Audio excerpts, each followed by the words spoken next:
Y ya es tendencia con el numeral reggaetón anticorrupción, el video que les acabamos de mostrar, tendencia número 1. Entre tanto, los magistrados de la JEP no pueden tener inhabilidades diferentes a las que la Constitución contempla para todos los demás, según dice la sentencia constitucional a la ley estatutaria de la JEP, cuyo ponente explicó este y los demás argumentos a Noticias 1.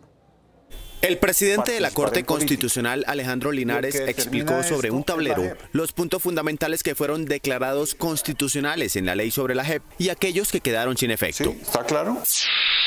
Participación en políticas de ex-FARC. En cuanto a los excombatientes que se acogieron al acuerdo de paz, la Corte determinó que cuando sean condenados a sanciones que no contemplan prisión, sino reparación en trabajos comunitarios, sí pueden participar en política. Entonces yo, por ejemplo, trabajo en una granja agrícola viernes, sábado, domingo, lunes y martes. Vengo el martes a Bogotá, miércoles y jueves y me devuelvo a la granja agrícola. Quienes sean condenados a penas alternativas u ordinarias no podrán ejercer actividades políticas. Las penas alternativas se impondrán a quienes tarden en reconocer la verdad dentro del proceso judicial. Las penas ordinarias son aplicadas para los que no reconozcan responsabilidad en ningún momento. Alternativas y ordinarias es pena privativa de la libertad. Si son alternativas son 5 a 8 años de pena privativa.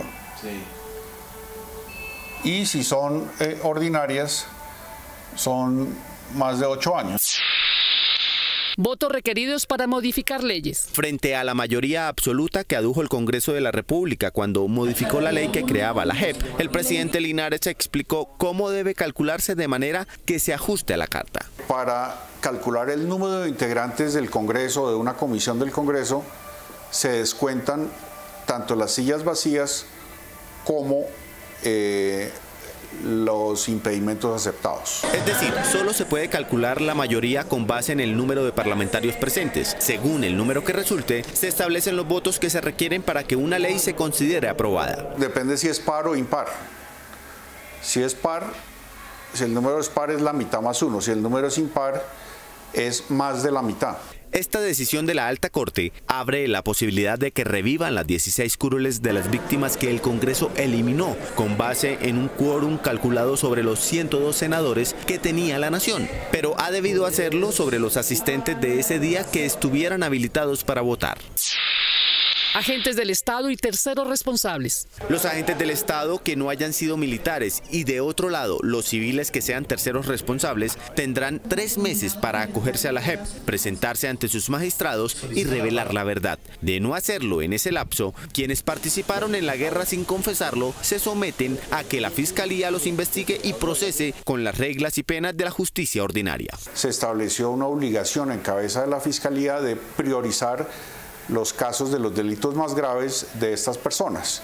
Y la ley y la Corte validó la ley en el sentido de que se dan 3 meses para que a partir de la promulgación de la ley los terceros y los agentes del Estado concurran voluntariamente ante la Jurisdicción Especial para la Paz.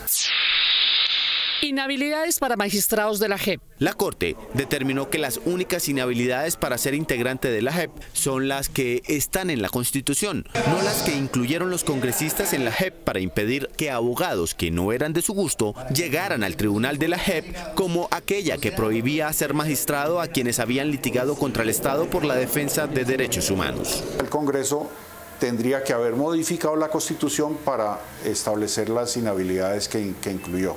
Las hubiera podido introducir antes del nombramiento de los magistrados con rango constitucional. La Corte también decidió que es prioridad la verdad por encima de las penas en prisión.